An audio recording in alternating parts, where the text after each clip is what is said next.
दोस्तों किसी भी मूवी के लिए जो सबसे इम्पोर्टेंट चीज होती है वो होता है उसका राइटर और उसके बाद होता है उसका डायरेक्टर। यही वजह है कि पूरी दुनिया में किसी से भी पूछोगे कि राजामौली की अगली मूवी हिट होगी या फ्लॉप, तो वो इस सवाल का जवाब वो शब्दों में नहीं बल्कि इस तरीके से देगा।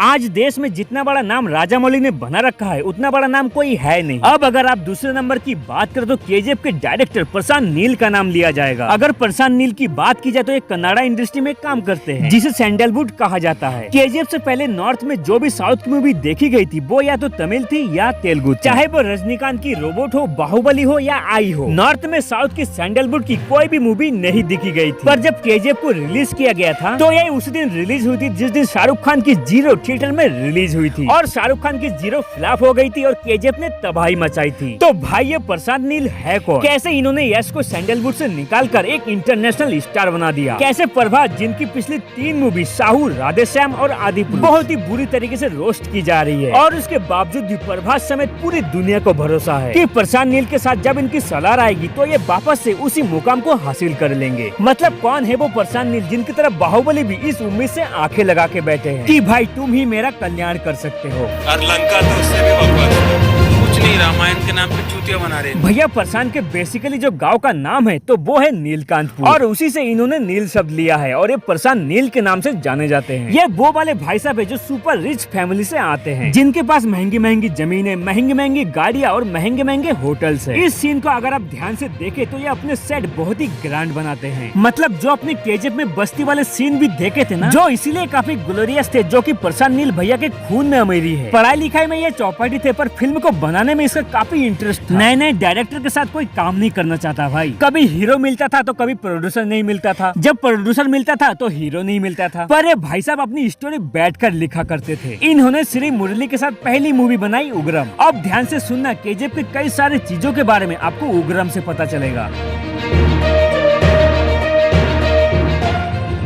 उग्रम एक सुपर एक्शन मूवी थी। बड़े मुश्किल से अपने और अपने भाइयों और अपने खानदान से पैसा मांग के 5 करोड़ रुपए में इन्होंने मूवी बनाई थी और इस मूवी की कई सारे शॉट केजीएफ में शूट हुए थे और उसी समय ये केजीएफ से काफी इंस्पायर्ड हुए थे। उग्रम मूवी हिट हुई और मूवी ने 30 करोड़ रुपए कमाए। 6 महीने तक मूवी थिएटर से उतरी ही नहीं। अब प्रशांत नील भैया के पास बहुत सारा कॉन्फिडेंस, बहुत सारे इन्वेस्टर, बड़े बड़े हीरो और केजीएफ का भरपूर ज्ञान था। अब क्योंकि पिछली मूवी बनाने में इसको 4 साल लग गए थे, इसलिए 45 दिन के अंदर मूवी कंप्लीट करने का इनके ऊपर प्रेशर ही नहीं था। जब इनकी मूवी उग्रम हिट हुई तो लोगों ने पार्ट 2 बनाने का बहुत दबाव बना दिया इनके ऊपर, अनाउंसमेंट कर दिया अपने आप से ही। पर भाई ने कहा ना, मैं कुछ और बड़ा बनाना चाहता हूँ, तो केजीएफ की कहानी इन्होंने तो धीरे धीरे तैयार कर ली। उसके बाद इन्होंने यश को भी मना लिया और यश को भी यकीन था कि भाई यही वो आदमी है जो सैंडलवुड को ऊपर ले जा सकता है। और उसी समय यश ने और प्रशांत नील ने मिलकर ये डिसीजन लिया कि वो केजीएफ को सिर्फ एक मूवी की तरह नहीं बनाएंगे बल्कि केजीएफ का यूनिवर्स बनाएंगे। और इसीलिए केजीएफ पार्ट 1 आया था ना, तो उसे चैप्टर 1 का नाम हाथों हाथ दे दिया गया था। जब चैप्टर 2 आया तो भैया धड़धड़ा के गोलियां चलाई गई। मूवी ने भर भरा के कुंटलों में पैसा कमाया। अब जब पार्ट 3 आ रहा है तो उसमें प्रभास को लिया गया है। शुरुआत में केजीएफ के चैप्टर 3 में रॉकी भैया को लेने का कोई सीन नहीं था क्योंकि वो उसको नेक्स्ट पार्ट में लाए जाने वाले थे। पर लोगों के ऊपर यश का भुकार कुछ इस तरीके का चढ़ा हुआ है कि भैया प्रशांत नील भी मजबूर हो गए और प्रभास ने भी हाँ कर दी, बोलबा लोबे। तो भैया रॉकी भैया अब सलार में भी आएंगे।